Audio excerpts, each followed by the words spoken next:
वसुदेवसुतं देवं कंसचाणूरमर्दनं देवकी परमानन्दं कृष्णं वन्दे जगद्गुरुम्. Right. So, chapter 2 and verse 49.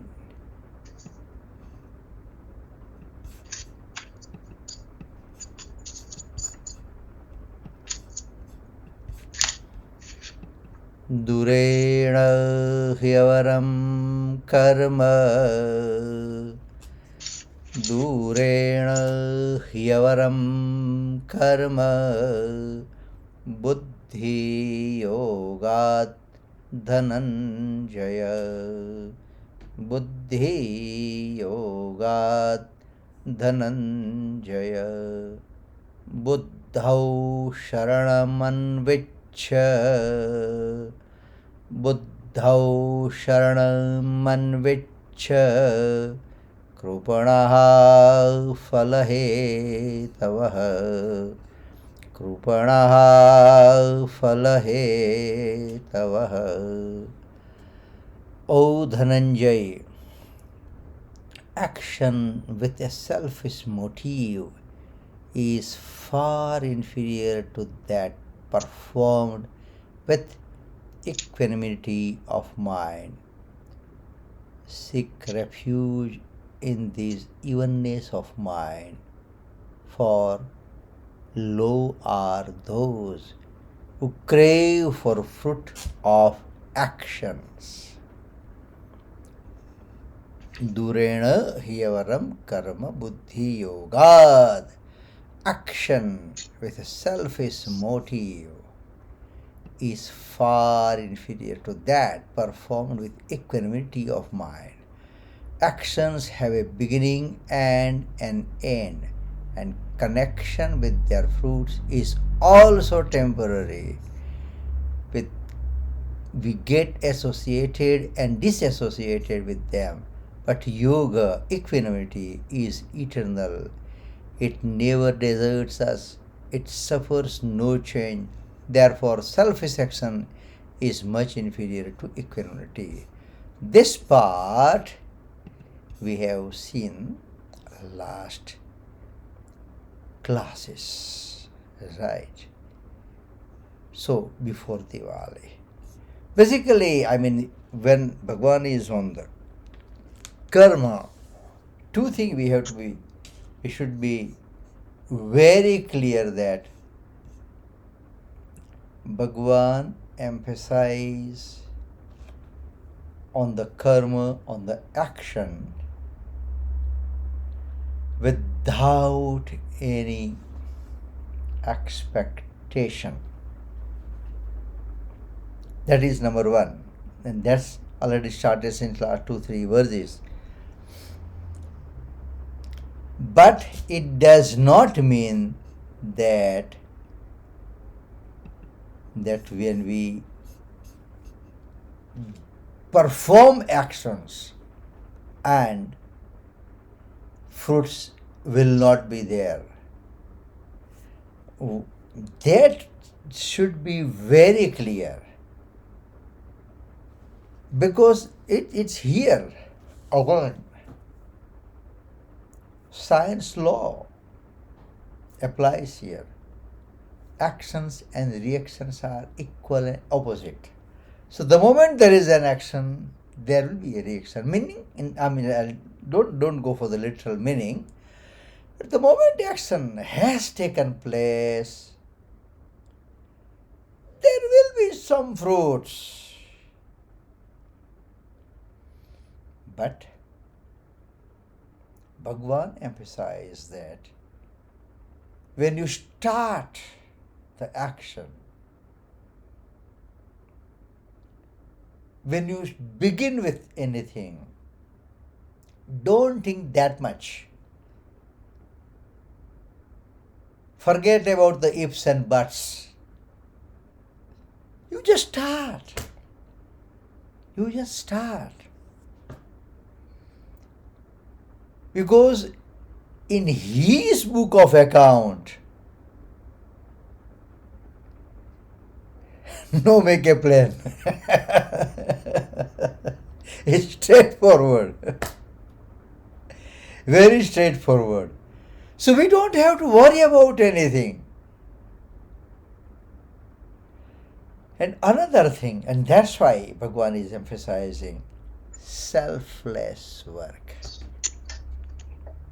Our sages has emphasized two things: selfless work and selfless love. And that's why, okay, we are human. We are living in the world of reality. You have to be realistic. Yeah, that's fine. Everything is fine. Not all the time we can perform the action without any expectation or motive. That's why Bhagwan has, that's why our sages has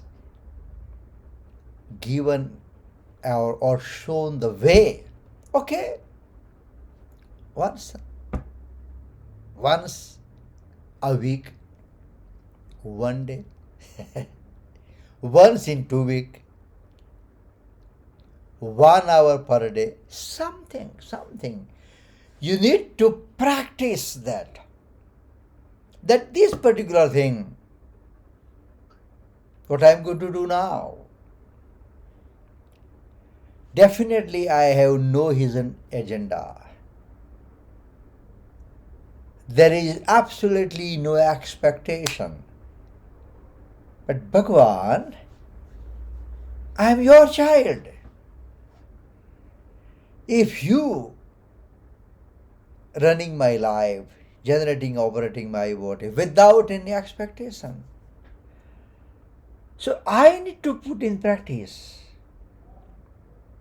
If you doing 24/7, 12 months, 365 days, this I can do 1 hour a day, 1 hour a week, 1 hour twice in 2 week time.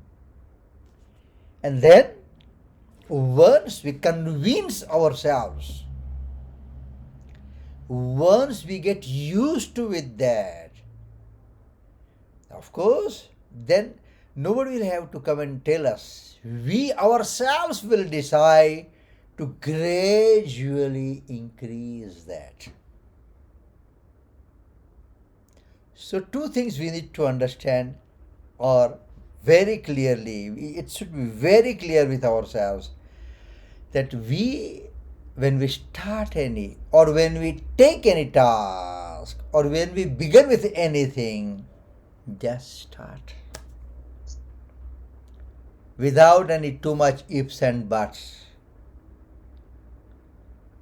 And then whatever fruits Bhagwan will decide, he will send.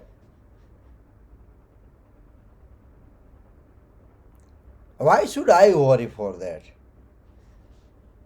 And that very reason, those who were there, deliberately I use the word on the 24th of October that Bhagwan has sent dividend to me.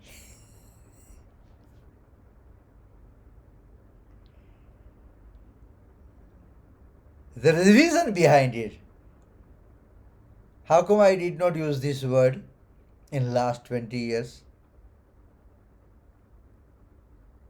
I didn't know this word, dividend. Reason behind it. He knows definitely better than us. So let him do his job and let me do my job. That should be the correct approach in one's life. So what Bhagwan says here, action, yoga, but what I'm saying that, why am I discussing this with you? This kind of thing, this geeta, this should be the practical approach in our life. Geeta on its is good. All verses are good, and that's why we are trying to understand that. But why I'm saying that, the small thing that will change your life, and that's why our elderly used to say, penny saves the pound. Small thing, small thing. You don't have to too much. Slowly.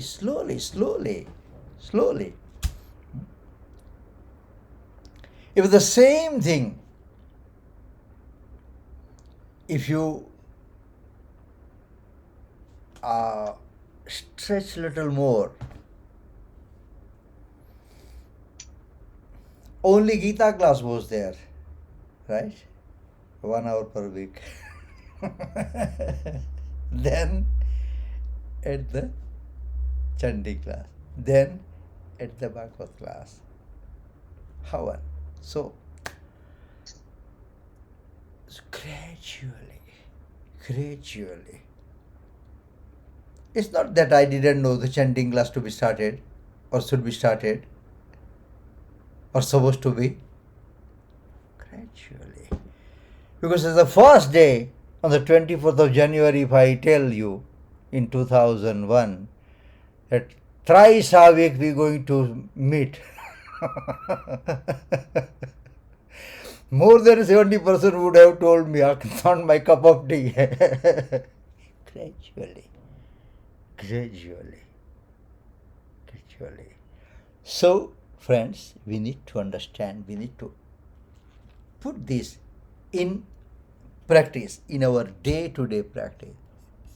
Now, action without equanimity mislead to pain, as well as to the cycle of birth and death, punarapi jananam, punarapi madaram, punarapi janani, jatare shayanam. That is one aspect. And of course, our sages has even told that no, Bhagwan, send me in this world. Why? I want to do your work. If not me, who else? I want to work for you. So, in the retire age, we say, no, keep me more for few years. I'm still fit. This kind of sages, or the Rishi, or the saint, they say, no, Bhagwan, if this body is not all right, if you think that this is not all right, okay, call me and send me back, because I want to do your work.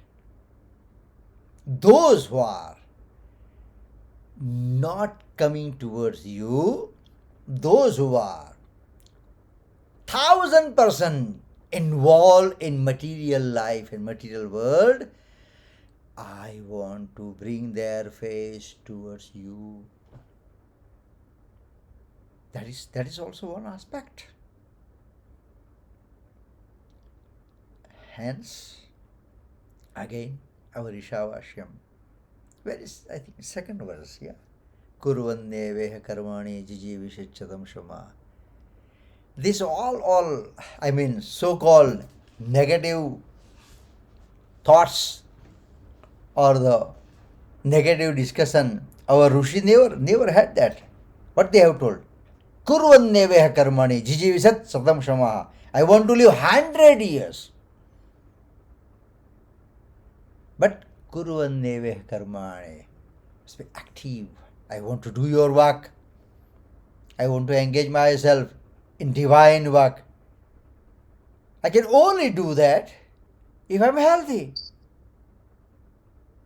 I want to live 100 years. Kurvanne veha karmani jijivishacchatam sama. Even vainanatasi. Na karma lipyate nara. So, I will keep on acting. I will keep on doing the action. I will keep on performing the action.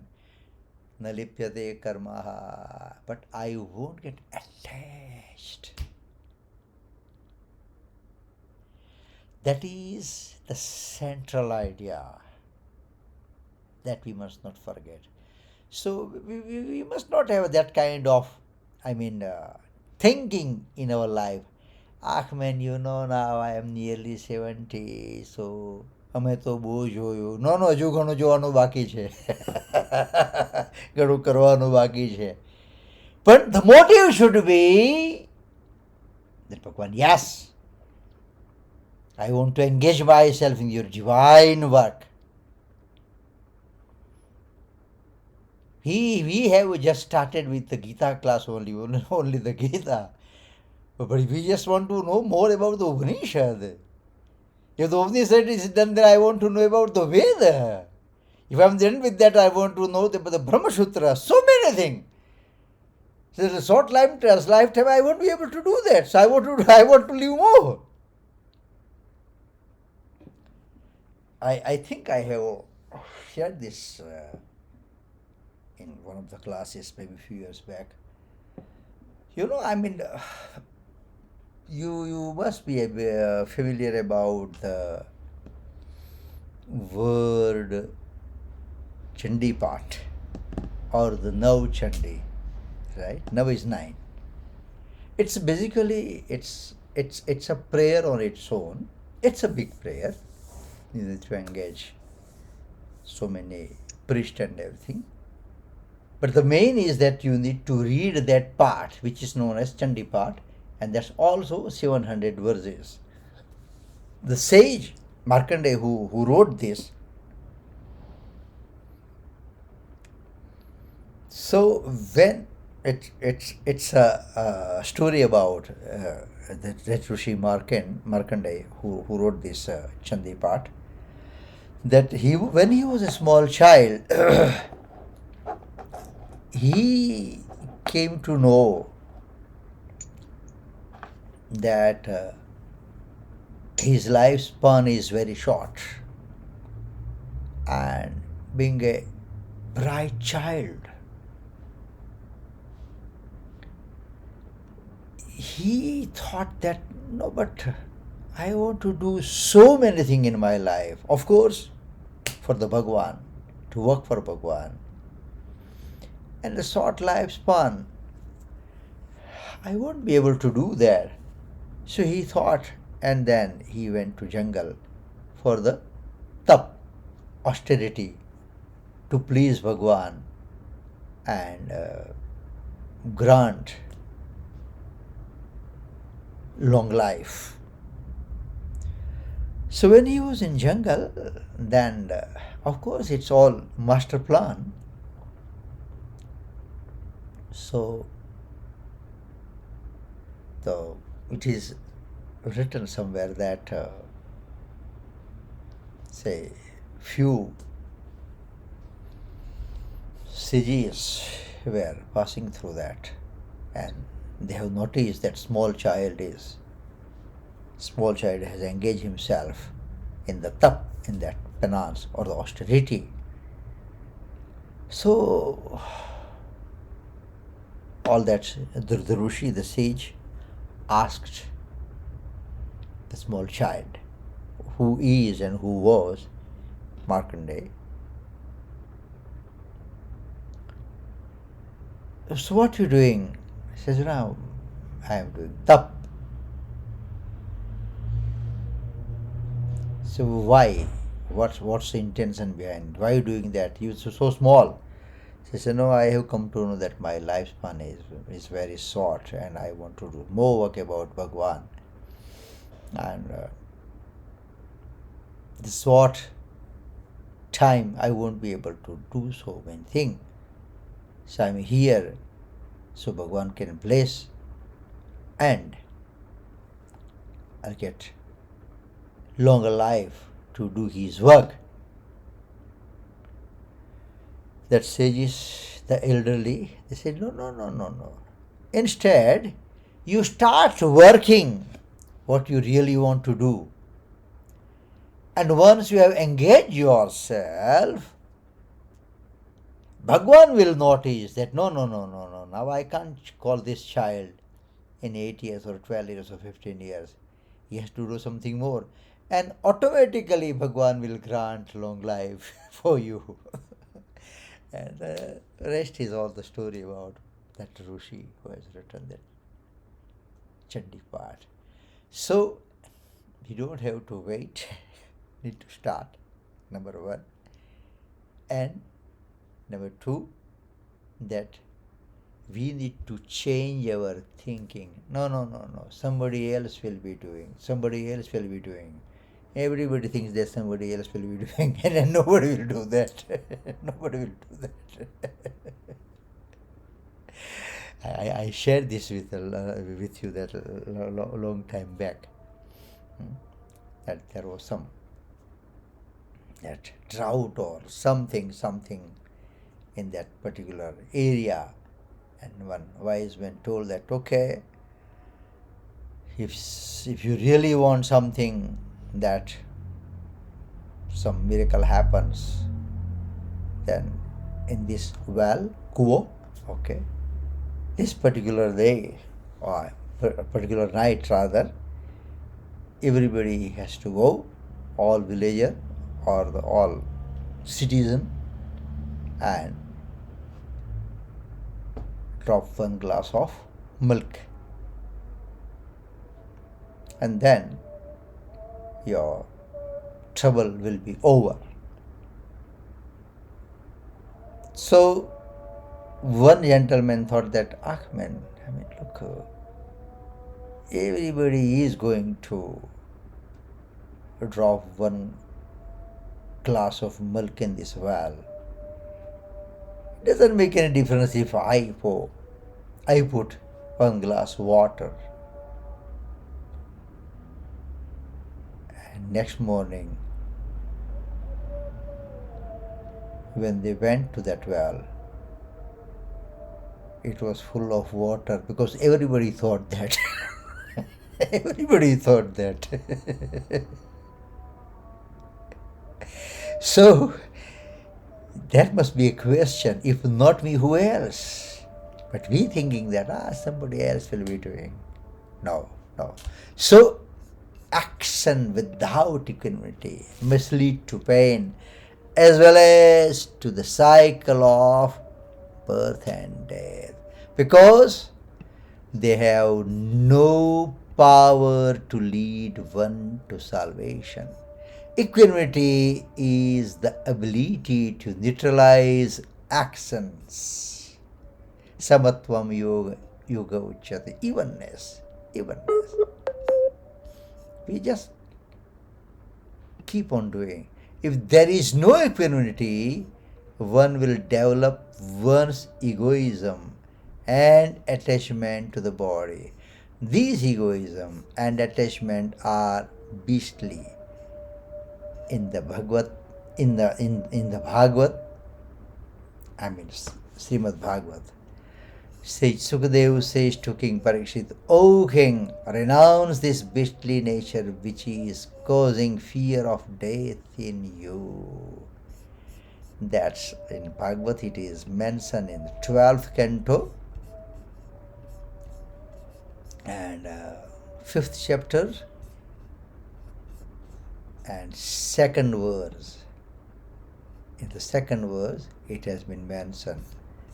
But it says, Tvanturajan marishyeti pashubuddhim imam jahi न जातः प्राक् भूतोद्य देहवत्वं न नक्ष्यते. O king, give up this animalistic mentality of thinking. What thinking? I am going to die. Unlike the body, you have not taken birth. There was not a time in the past when you did not exist, and you are not about to destroy. Are you getting that? It's a change. Now we are using this shirt more than 2 years. Let us change. Let us change.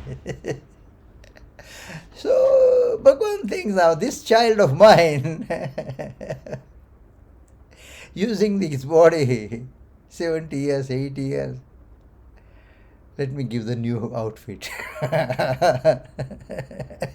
with new fashion, new trend. So don't have to worry about that. Okay. With that, okay, durena, as light is the contrary of darkness, and action performed with equanimity of mind is contrary to the action of performed with selfish motive. And action performed with equanimity leads to God realization, while motivated action misleads to the will of birth and death. Buddhau sharanam anvichya. Seek refuge in this evenness of mind. Remain established in this evenness of mind, which will enable you to realize yourself. Underline the word, which will realize yourself. If you want to know about somebody else. Hence, Socrates has told, know thyself. And that's why the word has come in our scripture. Atma Sakshatkar.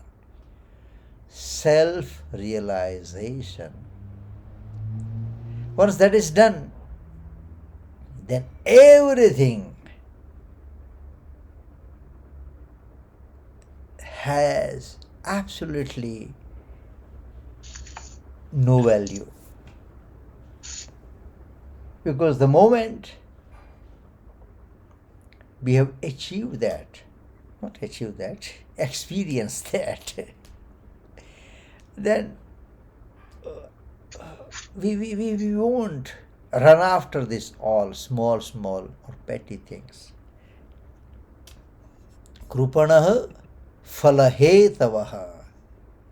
It is very lowly to crave for fruit of action, to accept one's affinity for actions, fruits of actions and bodies, etc., means to crave for fruit of action. Therefore, Bhagavan Krishna, which we have seen in 47th verse, exhorts Arjuna not to have the fruit of action as his object. The eternal truth is different from perishable action, and the fruit of action, what can be more ignoble than these? That the eternal should be subservient to the perishable fruit of action. I mean, look, we have worked for 1 month, right? And as a fruit, we got 500 rand, 1000 rand, or whatever it is. You put any zero, 50, 20. Oh, it is fine. Right? But the moment we got that, that is fruit, right? The moment we got that, we're going to spend it also, right? It's not there in cupboard or the locker. We're going to do the agarbatti daily. we need money in our day-to-day practice. It's 20 hours. Right? Okay. Today I bought milk, tomorrow I bought bread, something else. And towards the end of month, so on. So, the moment fruit has come, that means it will go. It will go. And in that context, Bhagavan has used this word. This is this perishable thing. Perishable thing. But if it comes in terms of blessing, any fruit, then whatever will be there, is there all the time. And that's why Bhagwan emphasized that. Engage yourself, which is eternal and not perishable. Not perishable. In our worldly life, what we need to do, we need to do. That is one thing. But having said this, Bhagwan wants to clarify that there is something beyond this that we must not forget. That we must not forget. Something beyond that. And you need to go, you need to achieve, or you need to have that in your mind. The rest will come. Rest will come.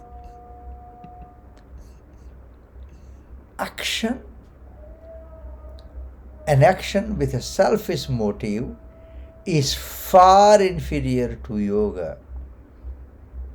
It does not lead to salvation, as a molecule is far smaller than a mountain. A molecule can't be compared with a mountain. Similarly, an action with a selfish motive is far inferior to yoga. An action can't be compared with yoga. Yoga, equanimity, is skill in action. Yoga karmasu kaushalam. Therefore, without yoga, an action is of a very low order, is worthless, and is an obstacle. Karmana badyate jantuhu. Karma and karma yoga. Yoga used to join. And I mean, look, we have taken about 3 sessions to understand the different definition of yoga. The moment we do without any expectation, that means you have started your journey towards karma yoga. That means you want to do something different than the usual. And that's why even normal, I mean, bath or shower, okay, that also Bhagwan has, I mean, our sages has connected with divinity. Gange chaya vane chaiva Godavari Saraswati. Right? Even when we eat, okay, that is not me. It's not for me. The Supreme Power who is with me, who got that, he is eating with me. Then even to eat will be considered as a divine action that can cause the yoga. So, friends, these are the things we are going to conclude today. But yoga and karma yoga, with expectation and without expectation, that we need to understand. Again, I emphasize, when we are living in the world of reality, when we are living in material world, certain obligation we have to. But still, from some corner of my life, from some corner of my routine, I should try to engage myself where there is no hidden agenda, where there is no expectation. And yet, I'll do with the same strength, same amount of strength. That we must not forget. In today's discussion, whatever you like, credit goes to Almighty, all the sages, all the scripture, whatever I have heard, I have read, I have understood, I just share with you. Okay. And yes, not forgetting that our main reference book for this Gita class is Swami Ram Sukhdas Ji's Sadhak Sanjivani. So that also we must appreciate. 73rd verse of chapter 18. Nashto moha smrutirlabdha त्वत्प्रसादान् मयाच्युत स्थितोऽस्मि गतसन्देहः करिष्ये वचनं तव.